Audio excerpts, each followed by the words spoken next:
Wow. Thank you. Thank you so much. Thank you for this honor.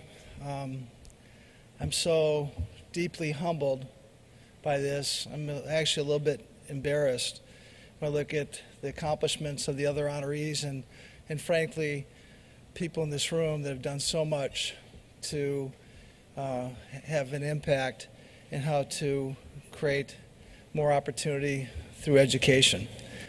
I thought what I would do, I promise you, for less than 45 minutes, is just provide a little bit of a framework from where we've come from where we're going. And I think back 20 years ago, 1993, when Jeannie started the Center for Education Reform. It was really interesting times. There was so much going on. There was so much change. It was when the Clintons first came to Washington. You had the first bombing of the World Trade Center in 1993. You had, remember, the Waco siege. When you look at one of the great improvements in consumerism or something in America and probably the world, you had Ty Warner, who introduced the world to Beanie Babies. You also had in 1993 top movies. Remember Schindler's List. You had Jurassic Park. You had Sleepless in Seattle. And in 1993, Michael Jordan had just won his third world championship and retired for the first time. And it was just 1 year before the Netscape Navigator introduced the world to the internet. You just think about it. In some ways it seems like so long ago. In some ways it seems like just yesterday. And 1993 is when Jeannie started this incredible organization. It was 10 years after Nation at Risk had been written. It was just 2 years after the first charter school law was created in my home state of Minnesota. It was actually 2 years before Chris Whittle introduced the world to the Edison Project with 4 new charter schools. And quite remarkable. I met Jeannie about the time she had started Center for Education Reform. I was a research analyst in New York. As she likes to say, I worked for Mary Tanner at Lehman Brothers. It's not quite true, but it seemed that way. And I was just totally captivated from hello by her vision of to create advocacy for choice in schools, her mission to make your opportunity not limited by your zip code, and just the passion she brought to this whole program. And so what's interesting, you fast forward the clock 20 years, and here we are today. We've got 6,000 charter schools across America, 2.3 million students in charter schools, and by the way, a $20 billion industry.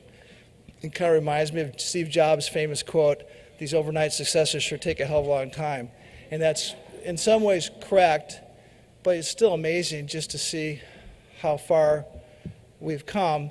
And I think anything that's significant takes a long time. When you look at the American Revolution, it was 40 years from the Stamp Act until the new government. And I look at the progress that's been made, the foundation that's been set, and I think about what lies before us. And it's so exciting. I'm so optimistic. You look at in the global marketplace, the knowledge-based economy, education makes a difference. Not only an individual does, but how a company does, and for that matter, how well a country does. And the great news is you're seeing parents, that are galvanized and see that, are looking for change. It's for the first time in our country's history that this generation of children will be less educated than themselves. You look at civil rights leaders that say this is really the civil rights issue of our times. You look at businesses that say we can't employ the students that come out of our schools. They can't read, they can't write, they don't have the critical STEM skills. You got politicians who are putting their finger up in the air and they're seeing the winds blowing out because actually for the first time education issues are polling. It's actually an issue that can win votes.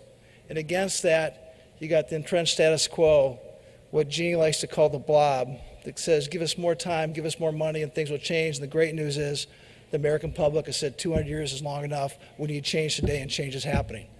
So I'm here to say that as much as I'm extremely confident that when we have this event 20 years from now and we look at all the things that are done, it's going to be remarkable and amazing. There's an urgency to this mission today. We can't afford any time to waste. And I know for a fact when I look around this room and who's in it and what you represent, we can make this happen, and we can make it happen now. So I very much appreciate this honor, but I very much appreciate all your effort and interest in this. Thank you very much.